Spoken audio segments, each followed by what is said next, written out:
बोलिए टुनटुन जी। नमस्कार प्रणाम। और हम टुनटुन यादव। बंद करी साउंड। तो आज है टुनटुन जी का शूटिंग, तो हम सोचे थोड़ा बढ़िया से लिपस्टिक लगा ले। बढ़िया से लिपस्टिक लगाएंगे तो सुंदर लगेगा, सब लोग का ध्यान हमारे ऊपर रहेगा। तो हम लिपस्टिक लगा रहे हैं। ये था आज का लोकेशन। बार बार ज़्यादातर यहीं पर शूटिंग होता है टुनटुन जी का। ये तीसरा चौथा बार यहाँ पर शूट हो रहा है उनका, और मैं तीसरा चौथा बार इनके सेट पे इसी लोकेशन पे आई हूँ। तो हम लोग बोलते हैं ना कि वही टीम, वही कलाकार, वही जगह। फिर देखिए हम जा रहे हैं बाल लहराते हुए, लटकाते हुए टुनटुन जी के पास, और गाना शूट हो रहा था। सभी लड़का लड़की को जो है ओढ़नी दे दिया गया था कि ओढ़नी लेके खड़ा हो जाओ, बस लहराते रहो।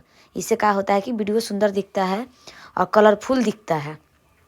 और यहाँ पे सब उजला कलर का, गुलाबी कलर का, आसमानी कलर का छाता लगा दिया गया है ताकि वीडियो में ये भी बहुत सुंदर दिखे।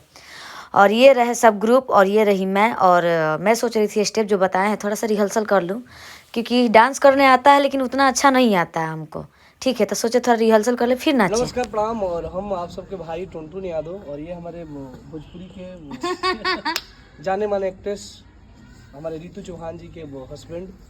और हम तीनों लोगों को आप लोग फॉलो करिए और ढेर सारा प्यार दीजिए। और बहुत जल्द हमनी का गाना आवेला बा, बहुत ही प्यारा गाना बा। एकरा से समझ जाई, बताएम ना काहे कि गाना चोरी हो जाई, चोर लोग ढेर बैठे। नहीं, गाना तो खुद वो चोरी का है। कोनो बात ना, आजकल चोरिये चलता। हाँ, चोरिये चली। गाना ही चोरी का है। अभी गाना हमनी के ट्रेंडिंग में चला था टुनटुन जी।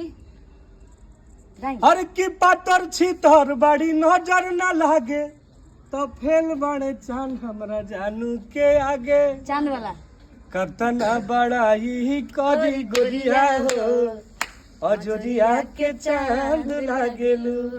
मन कदे तकत रही तहरे ओरिया हो, अजोरिया के चांद लागेलू। हाँ हाँ, कतना बड़ाई करी राहुल हो, अजोरिया के चांद कैमरा लागेलू। के पीछे राहुल भैया है।